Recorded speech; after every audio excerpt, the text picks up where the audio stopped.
민수기 15장 15절부터 16절 말씀. 회중 곧 너희에게나 거류하는 타국인에게나 같은 율례이니 너희의 대대로 영원한 율례라. 너희가 어떠한 대로 타국인도 여호와 앞에 그러하리라. 너희에게나 너희 중에 거류하는 타국인에게나 같은 법도 같은 규례이니라. 좋은 날입니다. 성령님께서 오늘도 여러분의 심령 가운데 큰 은혜와 평강으로 함께해 주시기를 주님의 이름으로 축복합니다. 오늘은 여호와의 절기 시리즈의 5번째 시간입니다. 제목은 절기는 언제, 왜, 또 누구에게 언제까지 지키라고 주셨는가? 매우 중요한 테마입니다. 절기는 하나님께서 언제 주셨습니까? 누구에게 주셨습니까? 왜 이 절기를 주셨을까요? 그리고 언제까지 이 절기를 지켜야 할까요? 이것은 정말 절기를 연구하는 모든 사람들에게 매우 중요한 테마이기도 합니다. 왜냐하면 하나님께서 주신 중요한 규례이기 때문입니다. 앞부분에서 거의 여기에 대한 답도 어느 정도는 주어져 있지만 그러나 좀 더 이런 테마를 통해서 명확하게 우리가 성경적 지식을 가지고 있는 것은 중요한 일이라고 생각합니다. 먼저 첫 번째로 이 절기는 언제 그리고 왜 주어졌는가, 언제와 왜에 대한 답을 한번 살펴보도록 합시다. 성경의 절기에 대한 이야기는 많이 나오지만은 절기를 처음으로 반포하시고 그 절기를 반드시 지켜야 된다고 명령하신 곳은 어디입니까? 시내산입니다. 물론 이스라엘 백성들이 출애굽하기 직전에 유월절이라는 절기를 지키게 하였고 그것을 통하여서 이스라엘 백성을 구원하여 내긴 했습니다. 그러나 절기 전반에 대한 이야기를 하나의 법문으로서 하나의 율법으로서 명확하게 주신 것은 시내산이었습니다. 앞에서도 몇 번 말씀드린 것처럼 이스라엘이라는 민족 혹은 나라 혹은 하나의 신앙 공동체가 언제 형성되었을까 여기에 대한 많은 신학적 질문들이 있고 답이 있습니다. 그러나 우리가 지지난 시간에도 계속 배운 것처럼 이스라엘이라는 민족 공동체 혹은 국가 공동체가 형성된 것은 시작은 출애굽하기 직전 바로 그날 6월절에서 시작되어졌지만 우리가 운명 공동체구나 하는 것을 알게 되어졌습니다. 이스라엘 민족들 전체가 이스라엘 땅에 많이 흩어져 살고 있었지만 특별히 고센 땅에 살고 있었는데 그들 모두가 어린 양의 피를 흘려서 문설주에 바르는 순간 그들은 한 운명 공동체라는 걸 발견했습니다. 그 피를 문설주에 믿음으로 바른 그 이스라엘 집안에는 심판하는 천사가 그들을 심판하지 못했고 결국 이 심판은 그 집을 넘어갔다. 그래서 유월, 히브리 말로 페사라는 말을 사용했던 것입니다. 이것이 하나의 영원한 규례로서 하나님이 주셨다고 우리는 성경을 통해 알고 있습니다. 물론 이렇게 해서 유월절을 통해서 출애굽을 했지만은 사실 그들이 50일 되는 때 세 번째 달이 되는 해에 시내산에 도착을 세 번째 달이라고 했습니다. 니산월에 출발해가지고 한 달을 지나고 그 다음 달 오순절 날이 거의 이르렀을 때 시내산에 도착했습니다. 그리고 하나님은 시내산에서 약 1년의 세월 동안 이스라엘 백성들과 함께 시간을 보내시면서 한 민족 공동체, 신앙 공동체의 틀을 마련하기 시작합니다. 그래서 우리가 민수기를 읽어보면 잘 알 수 있는데 먼저 인구조사를 시킵니다. 1장에서. 그래서 한 나라가 형성되기 위해서는 국민이 있어야 되잖아요. 그래서 인구조사를 합니다. 두 번째로 한 나라가 존재하기 위해서는 법을 통한 질서가 있어야 됩니다. 그래서 하나님이 율법을 주십니다. 그 율법 안에 절기가 포함된 것입니다. 그리고 한 나라가 형성되기 위해서는 땅이 있어야 됩니다. 그래서 내가 가나안 땅을 너희에게 영원한 너희들의 기업으로 주겠다 하고 약속하신 것입니다. 그러니까 시내산에서 하나의 이스라엘이라는 민족 공동체, 국가 공동체가 형성되게 된 것입니다. 그러니까 절기라는 것은 이스라엘의 신앙 공동체, 민족 공동체가 시작할 태동에 반드시 지키라고 주신 것입니다. 자, 언제? 시내산에서입니다. 이제 한 민족 공동체로서 신앙 공동체로서 함께 한 운명 공동체로서 광야를 들어가서 가나안 땅에 들어가야 됩니다. 하나님의 약속을 이제 취하러 떠나는 것입니다. 한 비전입니다. 한 몸입니다. 한 꿈입니다. 한 운명입니다. 그들에게 하나님은 절기를 지키라고 말씀하십니다. 왜 그랬을까요? 자, 언제에 대한 답은 주어졌죠? 시내산입니다. 왜 그러면 그 절기를 지키라고 했을까요? 왜냐하면 하나님은 절기 안에 하나님이 택한 백성을 완전히 구원하실 그 구속의 계획을 다 담아 놓으셨기 때문입니다. 쉽게 표현하면 절기는 하나님의 시간표입니다. 어떤 시간표입니까? 구원의 시간표입니다. 구속의 시간표입니다. 그래서 아직 하나님께서 하실 구속의 계획이 미래에 쭉 있는데 그 시간표를 담아 놓았기 때문에 이건 예언적 시간표인 것입니다. 그래서 절기는 하나님의 예언입니다. 구약 성경에 나와 있는 이사야, 예레미야, 에스겔, 다니엘 많은 선지자 예언서가 있는데 그 예언보다 더 중요한 예언인 이유는 선지자들을 통해서 말한 것이 아니라 하나님께서 직접 말씀하신 것이기 때문에 이 절기라는 예언은 너무나 중요한 예언인 것입니다. 사랑하는 여러분. 왜 주셨습니까? 절기 안에 하나님이 자기 백성을 구원하기 위해서 하실 일을 시간표를 다 담아 놓으셨기 때문입니다. 자, 제가 여기서 말하는 하나님의 백성은 누구일까요?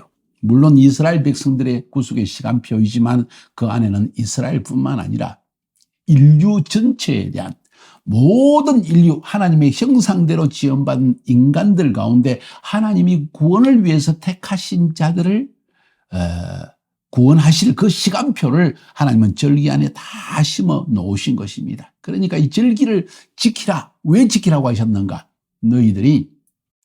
너희를 구원하시는 하나님의 그 시간표를 알기 원하느냐? 인류의 역사의 시작과 마지막을 알기 원하느냐? 그 여정 속에 하나님이 하실 일을 알고 싶으냐? 그렇다면 반드시 절기를 지켜야 한다 하는 의미에서 하나님은 절기를 주신 것입니다.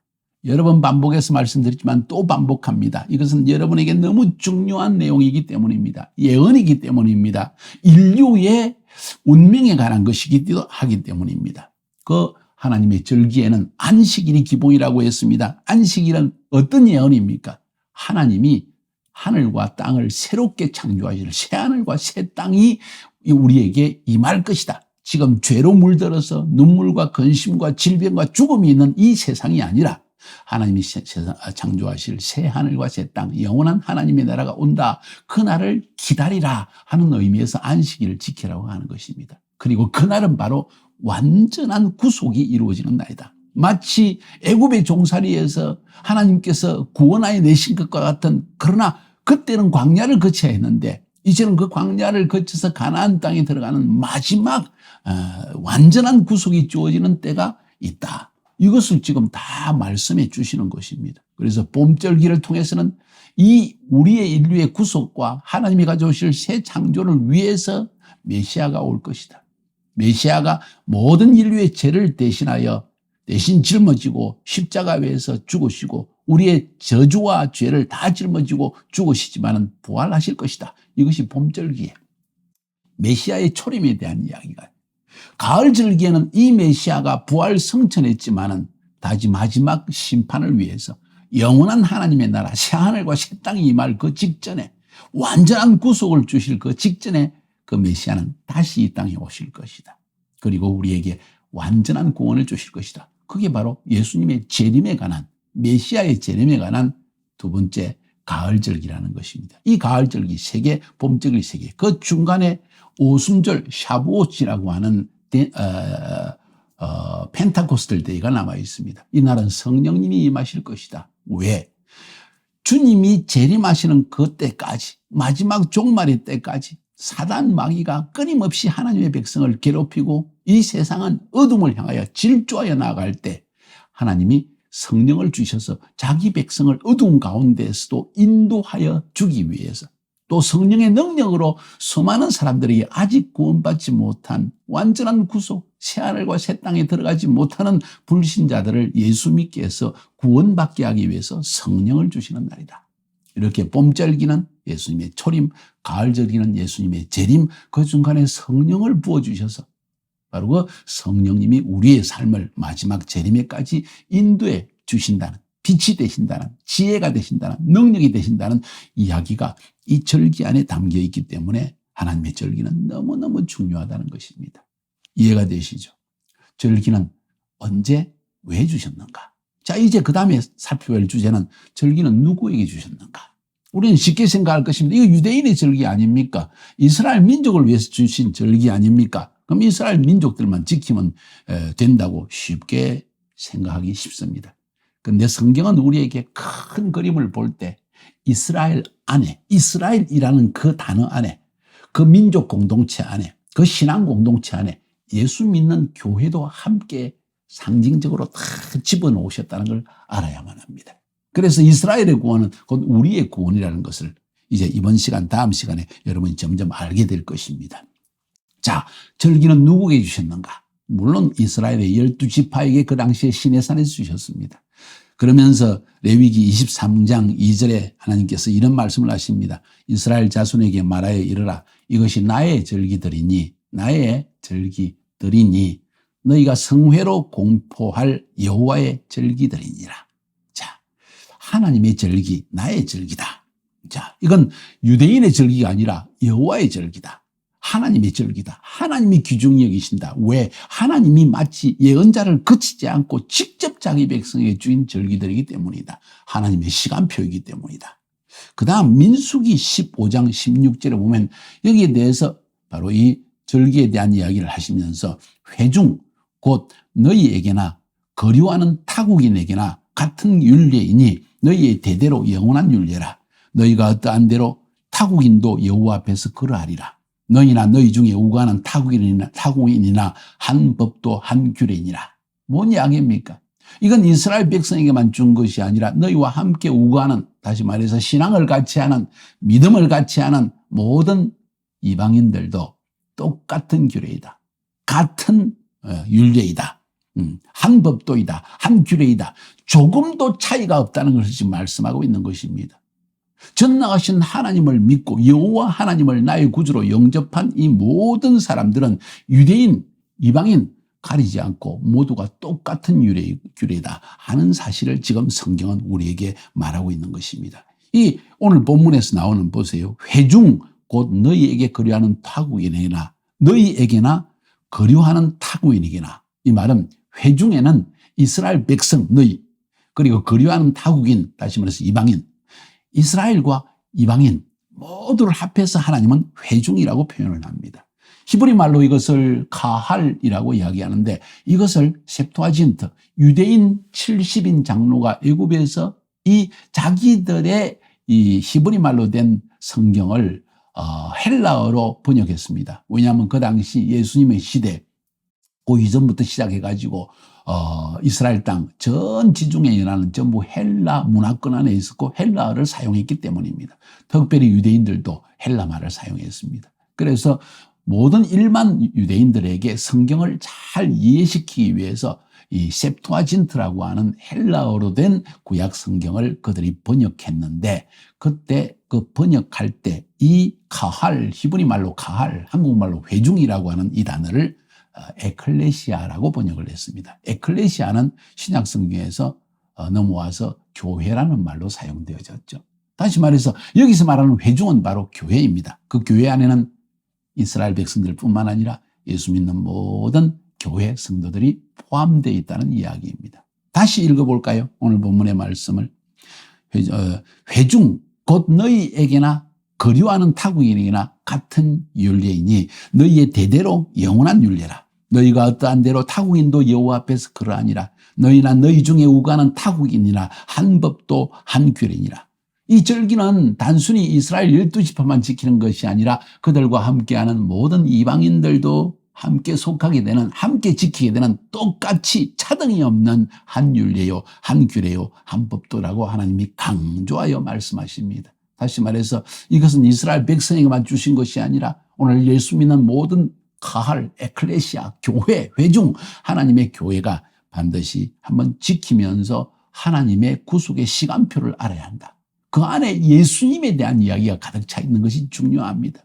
예수님의 초림과 예수님의 재림과 예수 이름으로 우리에게 오실 성령님, 이것이 모두 포함되어 있는 것이 절기이다. 그래서 절기를 통해서 우리는 하나님의 시간표, 특별히 말세에 대한 시간표도 명확하게 볼 수 있다는 걸 알 수가 있습니다. 종말론에 관해서 수많은 예언서의 연구가 있고 또 그 예언서가 너무나 종말에 관한 이야기를 전하고 있지만은 또 해석에 있어 많은 어려움이 있지만은 이 해석의 가장 기본이 되는 것이 바로 가을 절기에 대한 해석이 되어야 한다고 저는 그렇게 판단하고 있습니다. 자, 그 다음에 우리가 살펴야 될 부분은, 그러니까 지금 이 부분에서는 이 절기는 누구에게 주셨나 하는 걸 알았죠. 이제 이 절기는 언제까지 지켜야 되는가? 이미 앞 문장에서 여러분이 기억하게 될 것입니다. 영원한 규례라는 것입니다. 자, 다시 한번 읽어볼까요? 민수기 15장 15절 16절. 회중 곧 너희에게나 거류하는 타국인에게나 같은 율례이니 너희의 대대로 영원한 율례라. 대대로 영원한 율례라. 대대로 영원토록. 또 역대하 2장 4절에 보니까 솔로몬이 하나님의 성전을 지을 때 그가 한 이야기를 보십시오. 이제 내가 나의 하나님 여호와의 이름을 위하여 성전을 건축하여 구별하여 드리고 주 앞에서 향재료를 사르며 항상 떡을 차려 놓으며 안식일과 초하루와 우리 하나님 여호와의 절기들에 아침 저녁으로 번제를 드리려 하오니 이는 이스라엘의 영원한 규례입니다. 하나님의 이스라엘 회중을 의미하겠죠. 이 영원한 규례로 하나님이 이것을 주셨다는 이야기입니다. 그러니까 하나님이 우리에게 주신 절기는 영원한 규례이다. 이 말은 영원하다는 뜻입니다. 그 말은 중단이 없다는 것입니다. 예수님 하나님께서 시내산에서 하나님의 택한 백성 회중 교회에게 주신 이 절기들은 영원히, 심지어 마지막 종말의 때 예수님이 재림하셔서 하나님의 백성이 영원한 천국에 들어갔을 때 우리는 잔치 자리에 앉아서, 이 잔치는 바로 절기의 잔치입니다. 영원히 하나님의 절기를 지킬 것을 성경은 우리에게 말해주고 있는 것입니다. 예를 들어 봅시다. 스가랴서 14장은 스가랴서의 마지막 장인데 이 스가랴서 11장, 12장, 13장, 14장을 보면 마지막 때 큰 전쟁이 일어난다고 했습니다. 이것이 아마겟돈의 전쟁인지 혹은 아마겟돈 이전의 전쟁인지 명확하지는 않지만은 마지막 때 이스라엘을 대적하여 열국의 연합군이 예루살렘을 침공하는 이야기가 나옵니다. 그것이 끝나고 난 다음에 이야기를 14장 16절부터 19절까지 이렇게 기록하는데, 저는 해석할 때 이 마지막 때의 전쟁, 바로 그 직후에 천년 왕국이 오지 않겠는가 하는 생각으로 저는 조심스럽게 해석을 해봅니다. 그렇다면 천년 왕국의 시대에 무슨 일이 일어나는가, 한 가지 예를 딱 들면서 성경은 스가랴서 14장을 마치고 있습니다. 종말에 대한 이야기입니다. 예루살렘을 치러 왔던 이방 나라들 중에 남은 자가 해마다 올라와서 그 왕 만군의 여호와께 경배하며 초막절을 지킬 것이라. 땅에 있는 족속들 중에 그 왕 만군의 여호와께 경배하러 예루살렘에 올라오지 아니하는 자들에게는 비를 내리지 아니하실 것인즉 만일 애굽 족속이 올라오지 아니할 때에는 비 내림이 있지 아니하리니 여호와께서 초막절을 지키러 올라오지 아니하는 이방 나라들의 사람을 치시는 재앙을 그에게 내리실 것이라. 애굽 사람이나 이방 나라 사람이나 초막절을 지키러 올라오지 아니하는 자가 받을 벌이 그러하니라. 뭔 이야기입니까? 마지막 종말의 때 주님께서 재림하시는 그 시즌에 이 14장의 앞부분에 보면 메시아가 감람산에 그 발이 닿는다, 지상 재림하는 이야기가 나오기 때문에 하는 이야기입니다. 예수님이 지상 재림했다면 천년왕국이 이 땅에서 시작되는 것입니다. 바로 그 다음의 이야기가 오늘 스가랴서 14장 16절부터 19절까지 이야기거든요.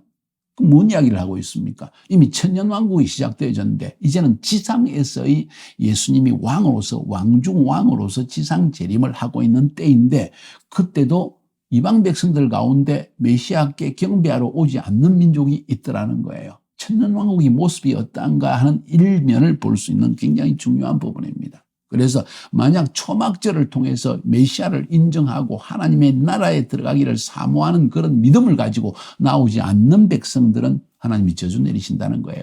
비를 안 내린다는 것은, 그 당시의 언어로서 비를 안 내린다는 것은 우리 삶에 임할 저주를 의미하는 것입니다. 이렇게 표현하자면 왜 이 말을 합니까? 심지어 천년왕국의 시대에도 초막절이 계속되고 있다 하는 이야기입니다. 마지막으로 하나 더 볼 것은 마태복음 8장 11절 12절입니다. 마치 천국에서 초막절 잔치가 벌어지는 모습을 저는 보는 것 같습니다. 혹은 결혼식 잔치가 벌어집니다. 혼인잔치라고 표현하는 게 낫겠죠.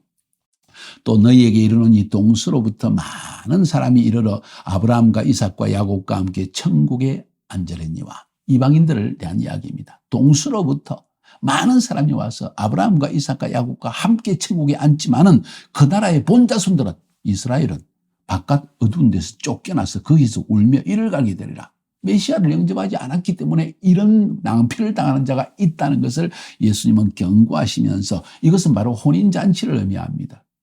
어떤 혼인잔치입니까? 신랑 되신 예수님과 신부 되신 교회의 혼인잔치입니다. 그 혼인잔치는 아마도 이런 초막절에 일어날 것이 아닌가 하는 생각을 조심스럽게 개진해 봅니다. 자, 저의 절기 강의를 전체를 들어보면 왜 이렇게 말하는지 여러분이 이유를 알게 될 것입니다. 중요한 것은 절기는 왜, 언제, 누구에게 주셨고 언제까지 지키라고 주신 것인가. 매우 중요한 부분을 오늘 여러분에게 말씀드렸습니다. 이제 다음 시간 넘어가면 누가 이스라엘인가 하는 문제를, 심각한 이 신학적 테마를 한번 여러분과 다뤄보기를 바랍니다. 지금까지 성경을 연구하면서가 나름대로 정확하게 나름대로 성경을 통해서 여러분에게 이러하다는 것을 지금 가르쳐 드리는 것입니다. 여러분도 과연 그러한가 성경을 살펴보시고 이것을 통해서 절기가 얼마나 신앙생활에 중요한지를 깨닫고 이 절기를 통해서 예수 그리스도를 더 깊이 배울 수 있기를, 그리고 예수님의 구속에 대해서, 구원에 대해서 좀 더 명확한 신앙 지식을 지니고 이 땅을 승리하며 살아가시기를 주님의 이름으로 축복해 드립니다. 승리하십시오.